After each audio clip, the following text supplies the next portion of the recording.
నీలు అనేవారు కామెంట్ చేశారండి. నమస్కారం గురుగారు, ఫస్ట్ ప్రెగ్నెన్సీలో సీమంతం చేసుకోలేదు, ఇప్పుడు సెకండ్ ప్రెగ్నెన్సీ 5th మంత్, ఇప్పుడు నేను సీమంతం చేసుకోవచ్చా చేసుకోవద్దా? చేసుకోవచ్చు అంటే ఒక మంచి రోజు చెప్పగలుగుతారని గారు. పాపం ఈ అమ్మాయి 22 మార్చ్ మెసేజ్ పెట్టారు. అంటే నాకు సమయం లేకపోవడం, నేను పురోహిత వృత్తి కదా, కొద్దిగా భోజనం చేయాలి, అనేక రకాల టీవీ ఛానల్స్, అందులో ఉగాది రావడం, శ్రీరామనవమి ఉత్సవాలు రావడం, బిజీగా ఉన్నాను. సరే నీలు గారు, మీరు మన ఛానల్ని సబ్స్క్రైబ్ చేశారా?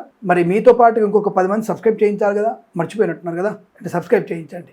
ఇక్కడ మీరు 5th మంత్ అయిపోయి ఉంటుంది, మీ మెసేజ్ వచ్చేసరికల్లా 5th మంత్ అనేది నాకు అర్థమైపోయింది. ఇప్పుడు సెకండ్ ప్రెగ్నెన్సీ 5th మంత్, ఇప్పుడు నేను సీమంతం చేసుకుంటున్నాను అంటే 5th మంత్ అయిపోయే ఉంటుందా లేదా అవ్వలేదా? అవ్వకపోతే మీరు నాకు వాట్సాప్ నెంబర్కి కాల్ చేసి మెసేజ్ చేస్తే నేను మీకు మంచిలో చెప్పే ప్రయత్నం చేస్తాను.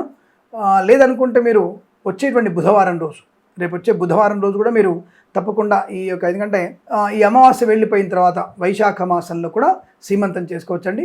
ఏదేమైనా పర్సనల్గా విషయం కదా, ముహూర్తం కోసం అపాయింట్మెంట్ తీసుకొని నన్ను సంప్రదిస్తే మంచి ముహూర్తం చెప్తాను. సీమంతం చేసుకోవచ్చా చేసుకోవద్దా? చేసుకోవచ్చు, దానికి ఎటువంటి ఇబ్బంది లేదు. శుభం, నమస్కారం.